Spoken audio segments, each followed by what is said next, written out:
आज की इस डीप डाइव की शुरुआत ना एक बहुत ही सिंपल विजुअल से करते हैं। बस इमेजिन कीजिए कि टेबल पर एक ग्लास रखा है और उस ग्लास में बिल्कुल क्लियर ट्रांसपेरेंट पानी है।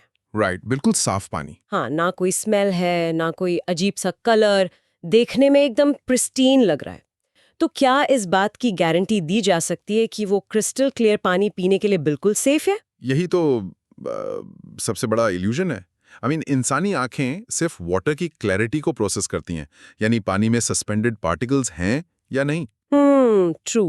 पर असल खतरा सस्पेंडेड नहीं, डिसॉल्व्ड होता है। देखने में जो पानी एकदम माउंटेन स्प्रिंग जैसा लग रहा हो ना, वो प्रैक्टिकली इनविजिबल टॉक्सिन्स का एक डेडली कॉकटेल हो सकता है। और यही इनविजिबल टॉक्सिन्स किसी भी हेल्दी इंसान को बुरी तरह बीमार कर सकते हैं। तो आज के इस डीप डाइव का मिशन यही है कि हम इस साफ दिखने वाले पानी के पीछे की कॉम्प्लेक्स केमिस्ट्री और बायोलॉजी को डीकंस्ट्रक्ट करें। एब्सोल्युटली। और जो स्टूडेंट्स यूजीसी नेट एग्जाम की तैयारी कर रहे हैं, उनके लिए ये एक एसेंशियल टूल किट होने वाली है। सही कहा। हमारा आज का सोर्स मटेरियल है अंकित शर्मा की बेहतरीन book UGC net paper 1 unlocked volume 7 people development and environment का चैप्टर 2।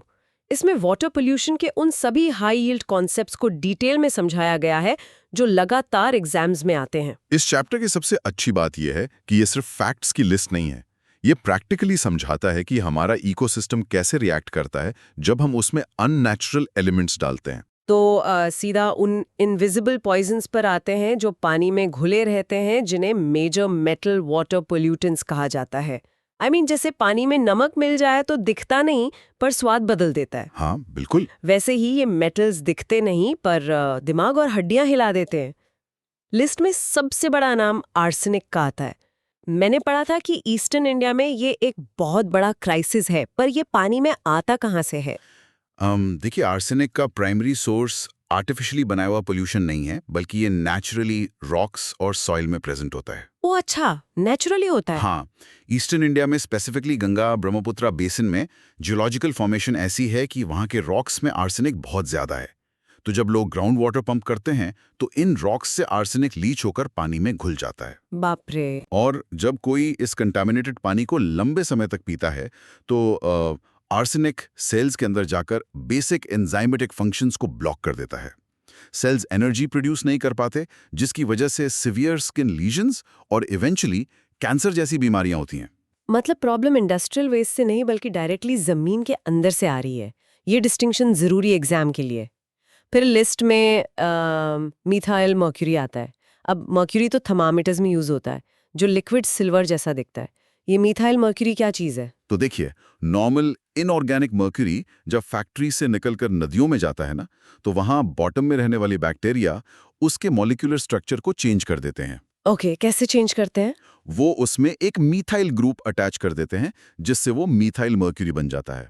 ये बहुत क्रिटिकल है क्योंकि मीथाइल मर्क्यूरी फैट सॉल्युबल होता है। फैट सॉल्युबल होने का मतलब ये आसानी से बॉडी टिश्यूज में एब्सॉर्ब हो जाएगा, राइट? बिल्कुल। और यहाँ बायो अक्यूमुलेशन का प्रिंसिपल स्टार्ट होता है। छोटी मछलियां इन बैक्टीरिया को खाती हैं और बड़ी मछलियां उन छोटी मछलियों को। आई सी। तो हर स्टेप पर मिथाइल मर्क्यूरी की कॉन्सेंट्रेशन बढ़ती जाती है। एग्जैक्टली। और जब ह्यूमंस उस टॉप प्रेडेटर मछली को खाते हैं तो toxic load direct nervous system पर अटैक करता है। ये डायरेक्टली ब्लड ब्रेन बैरियर को क्रॉस कर लेता है। Wow, blood brain barrier cross कर लेता है। ये तो बहुत डेंजरस है। हाँ, इससे स्पीच, हियरिंग और विजन परमानेंटली डैमेज हो जाते हैं। जापान का जो फेमस मिनामाटा डिजीज था ना, वो इसी मिथाइल मर्क्यूरी पॉइजनिंग का ही रिजल्ट था। तो जो लोग रेगुलर सी फूड खाते हैं, उन्हें फूड चेन के इस बायोमैग्निफिकेशन का ध्यान रखना पड़ेगा। नेक्स्ट पोल्यूटेंट है लीड। अब जब भी लीड का जिक्र होता है तो ध्यान पुराने प्लम्बिंग पाइप्स की तरफ जाता है। हाँ, पुराने पाइप्स। वैसे एक मजेदार बात है, पुराने पानी के पाइप्स और पुराने रिश्तेदार दोनों का कोई भरोसा नहीं होता। कब टॉक्सिक हो जाए कुछ पता नहीं चलता। पर मजाक से हटकर ये लेड बॉडी में जाकर एग्जैक्टली करता क्या है? ये एनालॉजी बहुत अच्छी थी।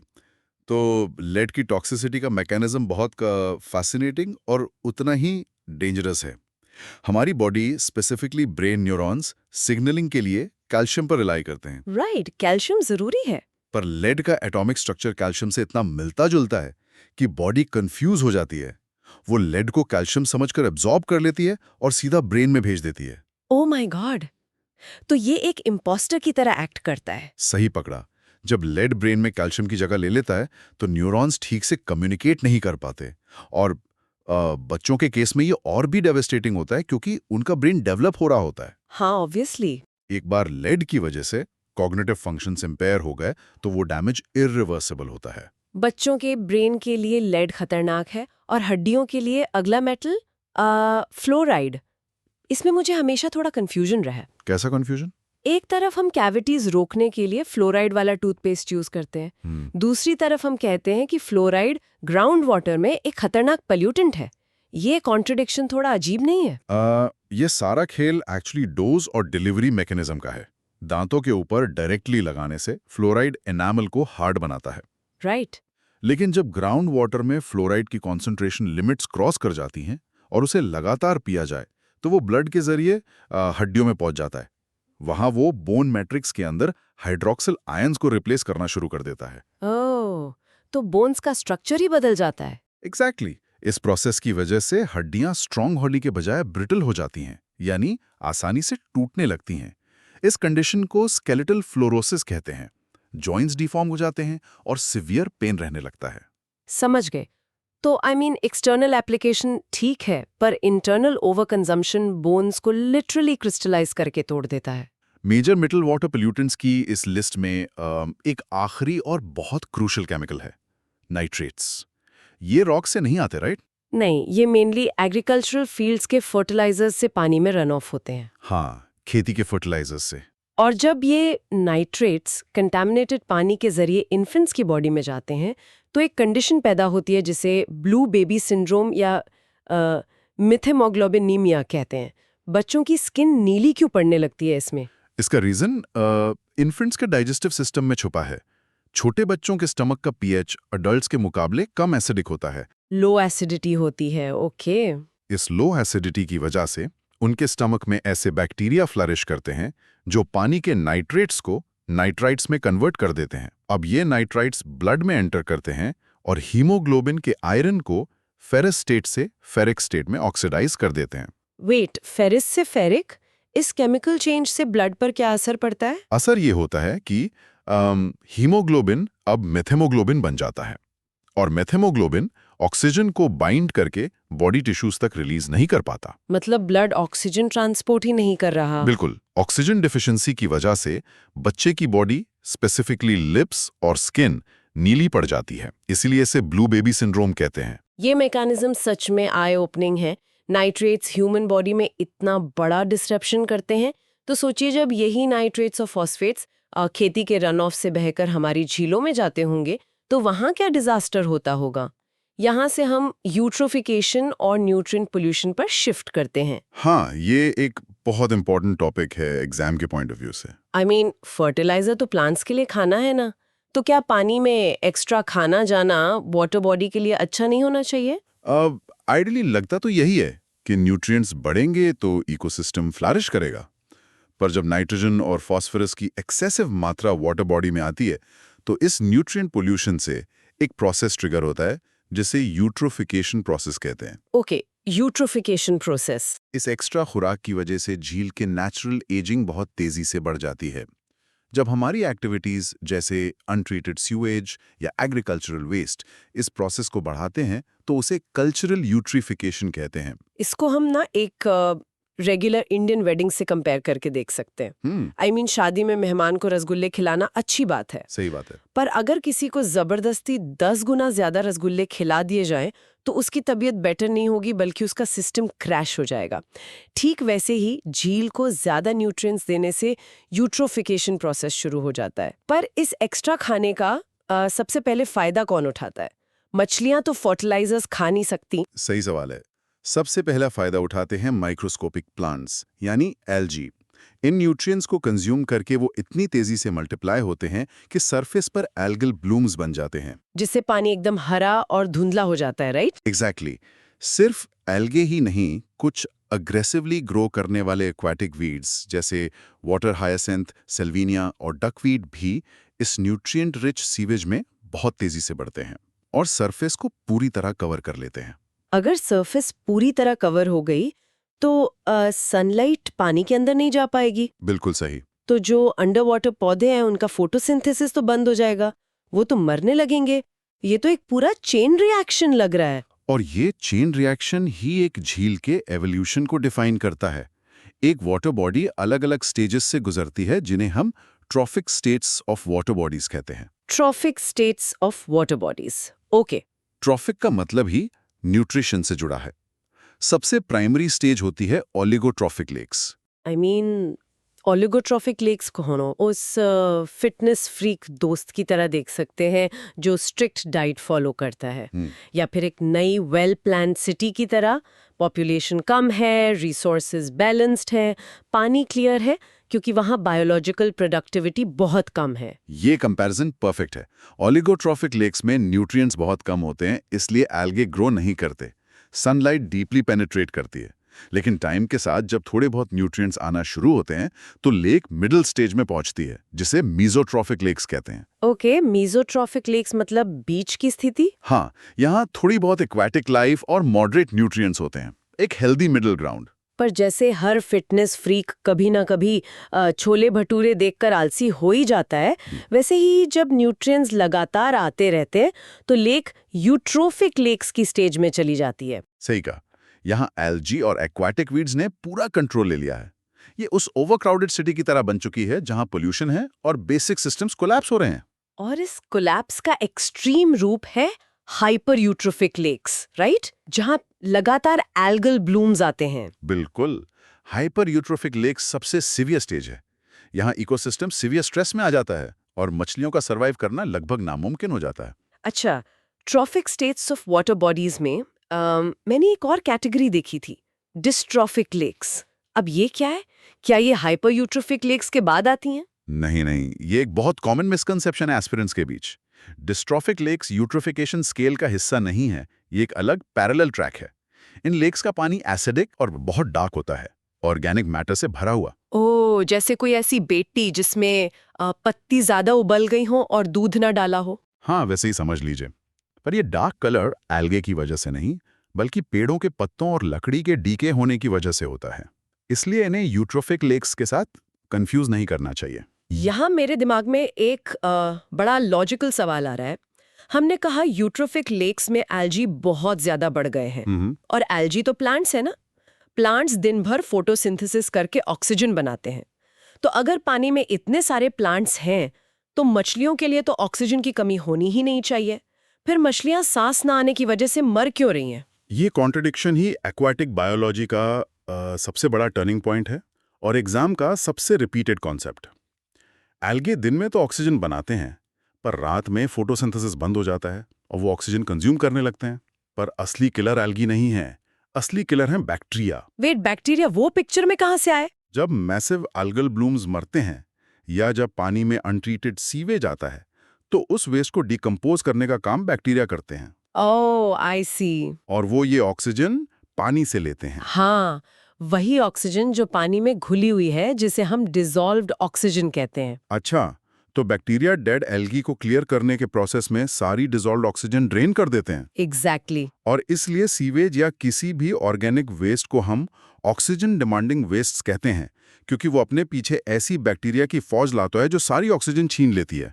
तभी तो रुकी हुई लेक्स में ये प्रॉब्लम आती है, जबकि टर्ब्यूलेंट यानी तेजी से बहती नदियों में पानी वेल ऑक्सीजनेटेड रहता है क्योंकि वो हवा के साथ मिक्स होता रहता है। बिल्कुल सही ऑब्जर्वेशन है। और इस ऑक्सीजन की डिमांड को मेजर करने का एक स्टैंडर्ड स्केल भी तो है, जिसे बायोकेमिकल ऑक्सीजन डिमांड यानी बीओडी कहते हैं। इसे हम ना गर्मियों में मुंबई की लोकल ट्रेन से कंपेयर कर सकते हैं। लोकल ट्रेन कैसे? आई मीन जब भीड़ यानी वेस्ट इतना बढ़ जाता है कि लोगों को सांस लेने के लिए ऑक्सीजन नहीं मिलती, डिमांड शूट अप हो जाती है। ठीक वैसे ही बीओडी जितनी हाई होगी, मतलब उसमें उतना ही ज्यादा वेस्ट है जिसे तोड़ने के लिए ऑक्सीजन चाहिए। ये एनालॉजी कॉन्सेप्ट को एकदम एक्यूरेटली मैप करती है। बीओडी एसेंशियली वो ऑक्सीजन डिमांड है जो ऑर्गेनिक मैटर को स्टेबलाइज करने के लिए चाहिए। एग्जाम्स के लिए इसके दो सब कैटेगरी समझना जरूरी है, सीबीओडी और एनबीओडी। सीबीओडी और एनबीओडी थोड़ा एलैबोरेट करेंगे। सीओबीडी का मतलब है कार्बनेशियस बायोकेमिकल ऑक्सीजन डिमांड, जो कार्बन बेस मॉलिक्यूल्स को ऑक्सीडाइज करने के लिए चाहिए, और NOBD यानी नाइट्रोजिनस बायोकेमिकल ऑक्सीजन डिमांड उन बैक्टीरिया की रिक्वायरमेंट है जो अमोनिया जैसे वेस्ट को नाइट्रेट में कन्वर्ट करते हैं। ओके, तो BOD, COBD, NOBD हाई मतलब ऑक्सीजन कम और एक्वेटिक लाइफ डेंजर में। एग्जैक्टली। अब जब पानी में इतना कचरा और ऑक्सीजन डिमांड बढ़ गई है तो इसको ठीक कैसे किया जाए? यहाँ से हम अपने नेक्स्ट कॉन्सेप्ट पर आते हैं, waste treatment, aerobic versus anaerobic. Right. हमें ट्रीटमेंट प्लांट्स लगाने पड़ते हैं। इसके दो मेन तरीके हैं। पहला है एरोबिक डाइजेशन, जिसको आम भाषा में कंपोस्टिंग भी कहा जाता है। एरोबिक मतलब ऑक्सीजन की प्रेजेंस में, राइट? जैसे विलेजेस में खुली जगह पर खाद बनाई जाती है जहाँ फ्रेश हवा लगती रहे। हाँ, एरोबिक डाइजेशन में हम ऑक्सीजन लगातार वेस्ट टैंक्स में पंप करते हैं।